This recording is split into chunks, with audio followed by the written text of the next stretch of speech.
इतिहास उन साम्राज्यों को कभी माफ नहीं करता जो अपनी ताकत को ही अपनी अमृता संगीत समझ बैठते हैं। आज जो कहानी आप सुनने जा रहे हैं वो सिर्फ ट्रेड, टैरिफ या डील की कहानी नहीं है। ये कहानी है बदलती हुई दुनिया की। ये कहानी है उस सिस्टम के टूटने की जो दशकों से खुद को दुनिया का मालिक समझता रहा। और ये कहानी है भारत की, जो अब किसी के इशारों पर नहीं बल्कि अपने हितों के नक्शे पर चल रहा है। जैसे ही भारत और यूरोपीय यूनियन के बीच ऐतिहासिक ट्रेड डील की खबर बाहर आई, ग्लोबल पॉलिटिक्स में भूचाल आ गया। पूरी दुनिया की निगाहें इस डील पर टिकी थीं, लेकिन सबसे ज्यादा बेचैनी अगर किसी को हुई तो वो था अमेरिका। और उसी बेचैनी में अमेरिका की तरफ से एक ऐसा बयान आया जिसने असली सच्चाई को सबके सामने नंगा कर दिया। अमेरिका ने कहा कि यूरोप भारत के साथ ट्रेड डील करके खुद के खिलाफ युद्ध को फंड कर रहा है। ये बयान सुनकर सवाल उठता है, क्या ये सच में नैतिकता की चिंता है या फिर डर की चीख?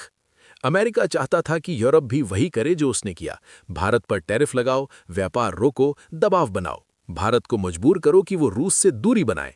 लेकिन इस बार कहानी वैसी नहीं बनी जैसी वॉशिंगटन ने सोची थी। इस बार यूरोप ने सिर झुकाने के बजाय आंखों में आंखें डालकर अपने हित चुने। और यही बात अमेरिका को सबसे ज्यादा चुभ रही है, क्योंकि ये कोई मामूली डील नहीं है। ये भारत और यूरोपीय यूनियन के बीच बनने वाला ऐसा आर्थिक पुल है जो करीब 2 अरब लोगों के बाजार को जोड़ता है। ये डील दुनिया की कुल जीडीपी के करीब 25% हिस्से को एक साथ खड़ा करती है। यही वजह है कि यूरोपीय कमीशन के अध्यक्ष ने इसे अब तक की सबसे बड़ी और सबसे महत्वाकांक्षी ट्रेड डील कहा। भारत, दुनिया की सबसे तेजी से बढ़ती अर्थव्यवस्था, यूरोपीय यूनियन 27 देशों का सबसे समृद्ध सिंगल मार्केट। जब ये दोनों साथ आते हैं तो ये सिर्फ व्यापार नहीं होता, ये शक्ति संतुलन का बदलाव होता है। इस डील की खासियत ये है कि ये सिर्फ सामानों तक सीमित नहीं है। इसमें सेवाएं हैं, निवेश है, टेक्नोलॉजी है, मैन्युफैक्चरिंग है और सबसे अहम भविष्य की सप्लाई चेन है। यूरोप भारत से आने वाले textile, leather, James, jewellery, chemicals और इंजीनियरिंग गुड्स पर टैरिफ कम करेगा। वहीं भारत यूरोप से आने वाली हाई एंड मशीनरी, ऑटोमोबाइल्स और वाइन जैसे प्रोडक्ट्स पर टैक्स घटाने को तैयार है। लेकिन असली गेम सेवाओं में है। भारत चाहता है कि उसके आईटी और टेक प्रोफेशनल्स को यूरोप में काम करने के लिए आसान वीजा मिले, भारतीय डिग्रियों को मान्यता मिले। बदले में यूरोप को भारत के बैंकिंग, इंश्योरेंस और डिजिटल सर्विस सेक्टर में ज्यादा पहुंच मिलती है। ये कोई एक तरफा सौदा नहीं है, ये दोनों की जरूरतों से बना समझौता है।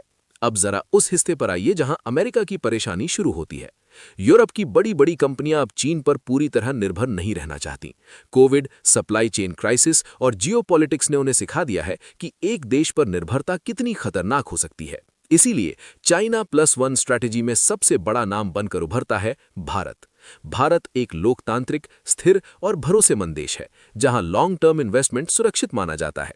यही वजह है कि यूरोप अब अपने मैन्युफैक्चरिंग बेस का बड़ा हिस्सा भारत में शिफ्ट करना चाहता है।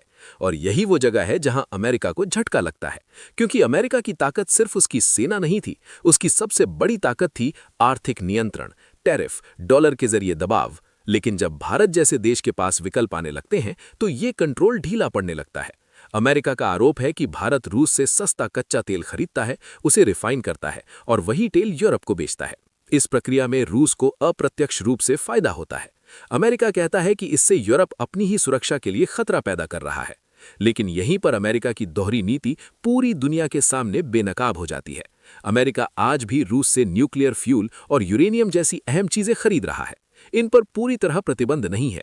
जब अमेरिका अपनी जरूरतों के लिए रूस से व्यापार कर सकता है तो भारत और यूरोप को नैतिकता का पाठ पढ़ाने का हक उसे किसने दिया? सच ये है कि ये मुद्दा नैतिकता का नहीं है, ये मुद्दा नियंत्रण का है। भारत और यूरोप की ये डील अमेरिका की उस क्षमता को कमजोर करती है जिसके जरिए वो दूसरों पर दबाव बनाता था। पहले भारत के पास सीमित विकल्प थे, अब भारत के पास यूरोप है, मिडिल ईस्ट है, एशिया है। यही वजह है कि अमेरिका का प्रेशर गेम धीरे धीरे फेल होता दिख रहा है। इस डील ने पश्चिमी देशों की तथाकथित एकता में भी दरार डाल दी है। दशकों तक यूरोप अमेरिका के फैसलों के साथ खड़ा रहा, लेकिन इस बार यूरोप ने साफ कहा, हम अपने आर्थिक हित पहले देखेंगे। ये संकेत है कि अब दुनिया ब्लॉक पॉलिटिक्स से बाहर निकल रही है। भारत की रणनीति यहां बेहद साफ और संतुलित है। भारत ने किसी अंतर्राष्ट्रीय कानून का उल्लंघन नहीं किया। रूस से तेल खरीदना पूरी तरह वैध है। भारत ने स्पष्ट कर दिया है कि उसकी ऊर्जा सुरक्षा किसी भी राजनीतिक दबाव से ऊपर है। और साथ ही भारत अमेरिका, यूरोप और रूस तीनों के साथ रिश्ते बनाए रखता है। यही है भारत की मल्टी अलाइनमेंट नीति। यूरोप के लिए भी भारत एक लॉन्ग टर्म रणनीतिक विकल्प है। चीन के साथ रिश्ते तनावपूर्ण है, अमेरिका का रवैया संरक्षणवादी हो गया है। ऐसे में भारत एक बड़ा, स्थिर और भरोसेमंद बाजार बनकर सामने आता है। अमेरिका की परेशानी सिर्फ भारत या यूरोप तक सीमित नहीं है। अमेरिका ने अपने कई करीबी सहयोगियों के साथ रिश्ते खराब कर लिए हैं। नाटो देशों के साथ तनाव, फ्रांस, यहां तक कि जापान के साथ भी भरोसा कमजोर हुआ है।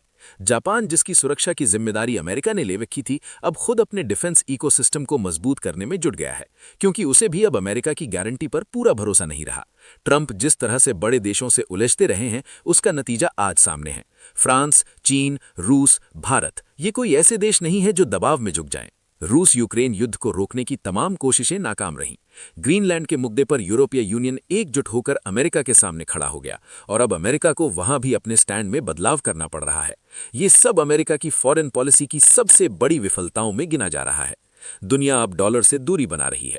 अमेरिकी ट्रेजरी बॉन्ड से भरोसा कम हो रहा है। इटली, फ्रांस, जर्मनी जैसे देश अपना सोना अमेरिका से वापस ला रहे हैं। ये संकेत है कि दुनिया अब एक ही ताकत पर निर्भर नहीं रहना चाहती। और इसी बीच प्रधानमंत्री नरेंद्र मोदी ने खुद पुष्टि कर दी है कि भारत और यूरोपीय यूनियन के बीच बड़ा समझौता साइन हो चुका है। उन्होंने इसे दो बड़ी अर्थव्यवस्थाओं के बीच परफेक्ट पार्टनरशिप बताया। ये बयान ऐसे समय पर आया जब 16वां भारत यूरोपीय यूनियन समिट आयोजित किया गया। ये कोई औपचारिक मुलाकात नहीं थी, ये एक ऐतिहासिक मोड़ था। मोदी ने कहा कि ये डील भारत के मैन्युफैक्चरिंग और सर्विस सेक्टर को जबरदस्त मजबूती देगी।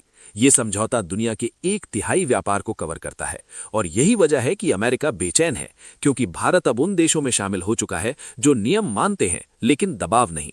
दुनिया बदल रही है, ताकत के केंद्र शिफ्ट हो रहे हैं, और भारत अब उस मेज पर बैठा है जहां फैसले होते हैं।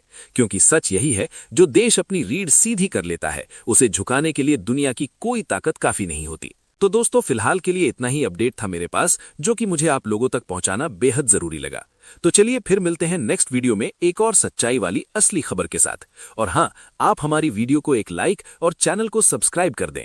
इस तरह की वीडियो हम आपके लिए लाते रहेंगे। जय हिंद।